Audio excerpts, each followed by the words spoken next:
വിവാഹം കഴിക്കാത്ത ചെറുപ്പക്കാർക്ക് അലേർട്ട് അലേർട്ട് അലേർട്ട്.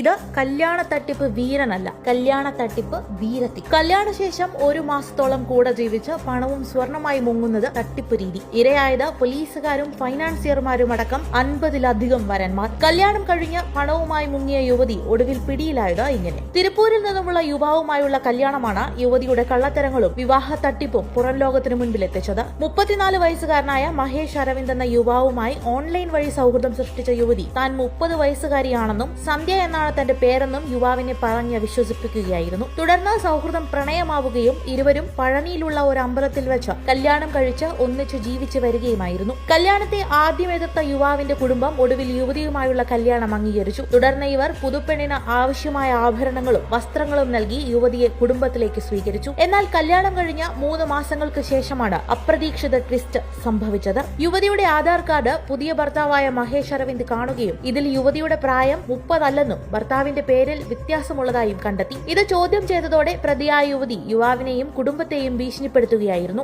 ഇതോടെ ഭയന്ന യുവാവ് പോലീസിൽ പരാതിപ്പെടുകയും യുവതിയെ ചോദ്യം ചെയ്തതോടെ ഇതുവരെ 50 വിവാഹം കഴിച്ചതായും വിവാഹപ്രായമായിട്ടും വിവാഹം കഴിക്കാത്ത യുവാക്കളെയാണ് യുവതി നോട്ടമിടുന്നതെന്നും കണ്ടെത്തി. കൂടാതെ 10 വർഷം മുൻപ് കല്യാണം കഴിഞ്ഞ യുവതിക്ക് ആ ബന്ധത്തിൽ ഒരു കുട്ടിയുള്ളതായി കണ്ടെത്തിയതായും പോലീസ് പറയുന്നു. പോലീസുകാരും ഫൈനാൻസിയർമാരും അടക്കം 50-ലധികം യുവാക്കളെയാണ് യുവതി ഇതുവരെ കല്യാണം കഴിച്ചതെന്നും 1 മാസത്തോളം കൂടെ താമസിച്ച ശേഷം പണവും സ്വർണവുമായി മുങ്ങുന്നതാണ് യുവതിയുടെ രീതിയെന്നും പോലീസ് മാധ്യമങ്ങളോട് പറഞ്ഞു. സംഭവത്തിൽ കൂടുതൽ അന്വേഷണം നടത്തുന്നതായും യുവതിയെ കൂടുതൽ ചോദ്യം ചെയ്താൽ മാത്രമാണ് സംഘത്തിൽ കൂടുതൽ ആളുകളുണ്ടോ എന്ന് വ്യക്തമാകുമെന്നും പോലീസ് പറയുന്നു.